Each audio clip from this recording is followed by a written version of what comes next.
Coucou tout le monde, j'espère que vous allez tous bien. Donc aujourd'hui, je vous présente korma. C'est un plat qui vient tout directement des tables des rois pakistanais indiens.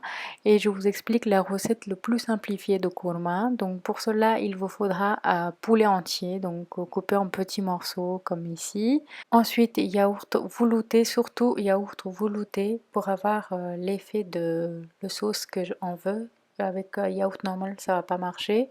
Donc un bol de yaourt, huile, oignons frits. Donc j'ai acheté tout prêt en sachet. Ils sont beaucoup plus meilleurs que si on le fait soi-même. Donc le marque c'est celui-ci. Les ingrédients bien sûr seront toujours en barre d'infos explicatif. Ensuite le purée de gingembre et ail, garam masala, piment rouge, sel, poudre de coriandre, grains de cumin, les feuilles de laurier, cardamone, le poivre noir et les clous de girofle. Donc voilà. Alors une fois que on va chauffer d'abord l'huile et une fois qu'il sera chauffé, c'est plus facile comme ça.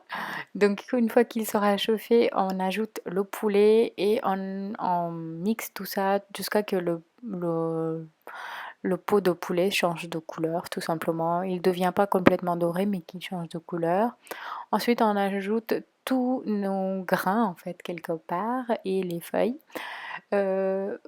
directement pour que ça puisse dégager l'odeur et vous allez sentir ça sent super bon en fait voilà. Rien que les épices en fait c'est bizarre mais voilà que ça se dégage des odeurs comme ça quand c'est chaud. Donc ensuite on ajoute le purée de gingembre et ail, on mixe et ensuite on ajoute les trois épices en poudre qu'on a, donc 4 pardon. On ajoute tout ça et on mixe tout encore une fois, hein.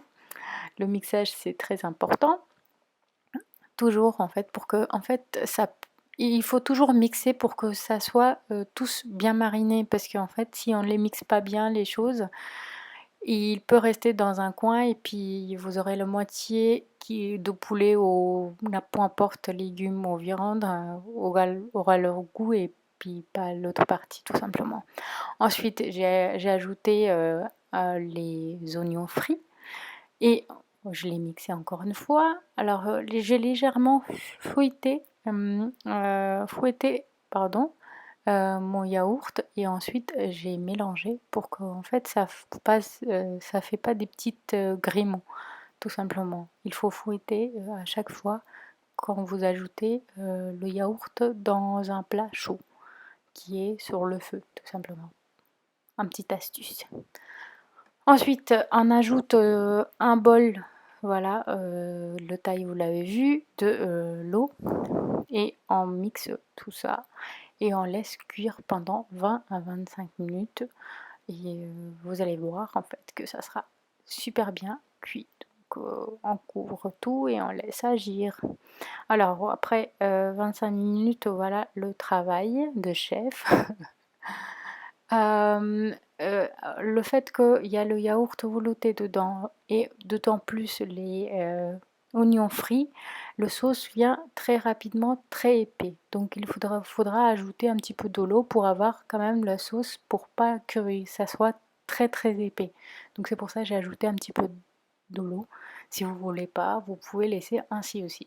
Ensuite j'en ajoute le coriandre fraîche et les petites piments verts. Ça c'est pour juste pour que le sauce peut avoir l'odeur.